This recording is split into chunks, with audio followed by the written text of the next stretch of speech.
The last unit lesson for this particular unit, the one on bonding, deals with electronegativity and bond polarity. Now, polarity can be broken down into the word pole. And if you think about the North Pole, South Pole, you think about opposites. And that's exactly what we're talking about in this regard. Alright, so a little cartoon there at the bottom. You can read that at your leisure. Just has to do with attraction. Polarity refers to the separation of charges. So if we're talking about North Pole, South Pole, we're talking about separation of the Earth.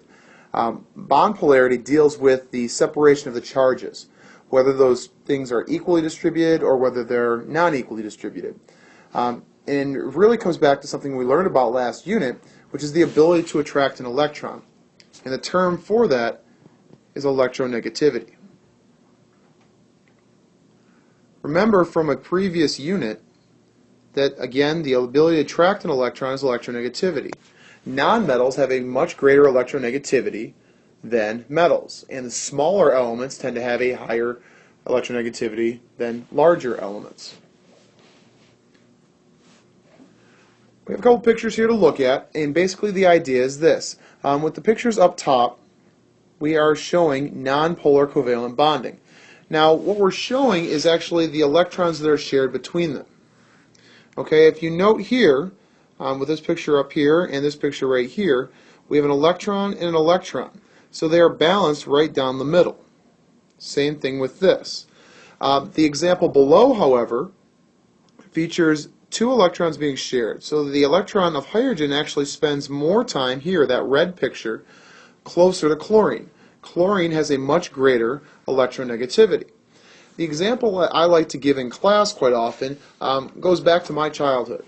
My grandmother bought my brother and I a TV to share in the time when we shared a room.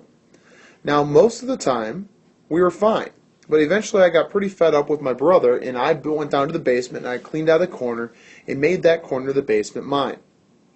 Well, we were fine when we were living in the same room in terms of who had the TV. But when I moved down to the basement, I felt the need to have the TV myself and not have it to be my brother's.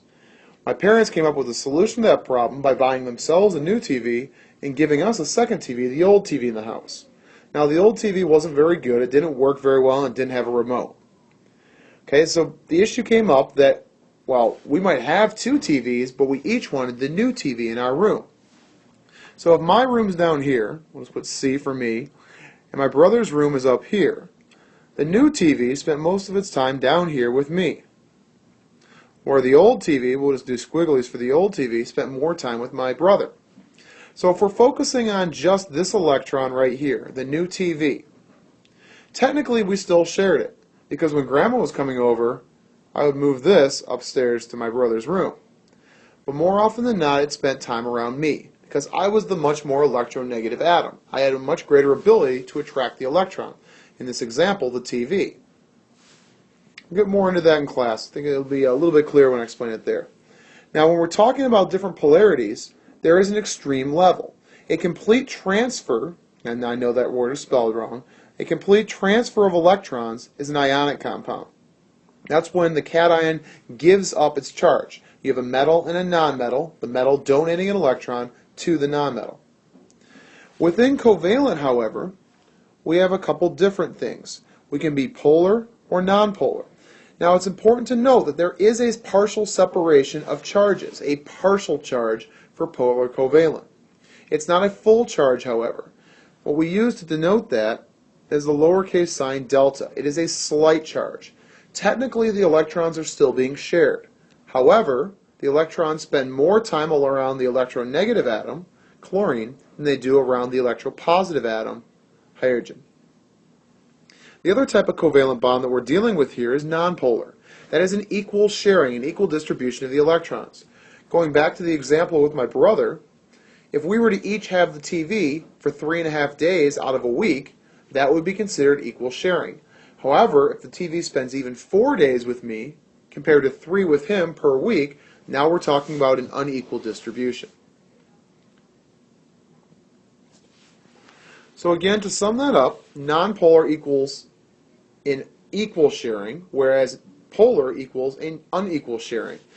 Now, because there's zero separation of charges, a nonpolar covalent compound will have zero attraction to an electromagnetic field. either a magnetic field or an electric field. Either one, it would show no movement.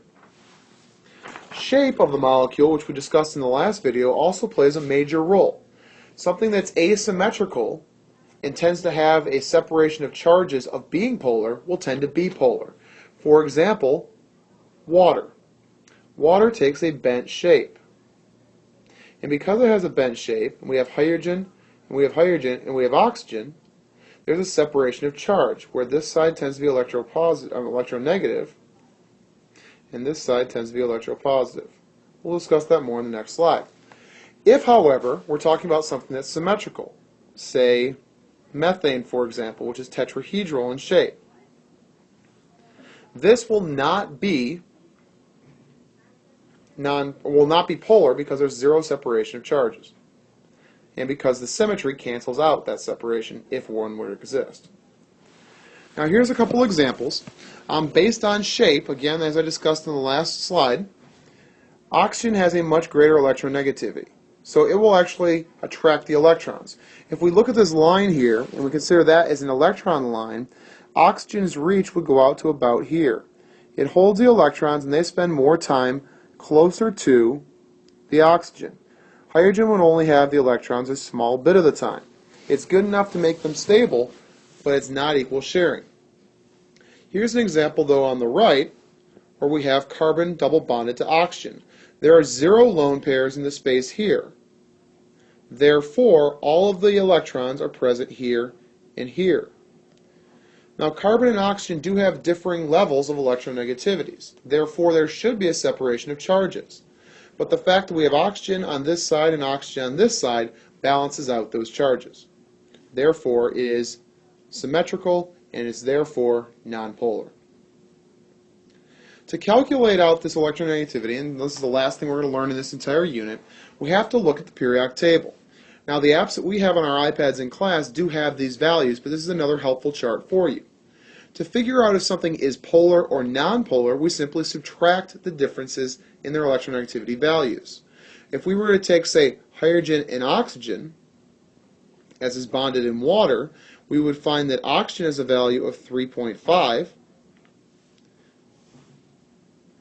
and hydrogen has a value of 2.1. When we subtract them, we find that there's an electronegativity difference of 1.4. This places water firmly in the polar covalent molecule range.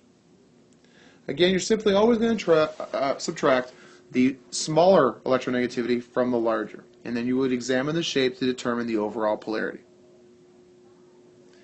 Be prepared in class to have questions asked and answered, and to be able to determine whether or not a covalent compound is electropositive, electronegative, or whether it's polar or nonpolar.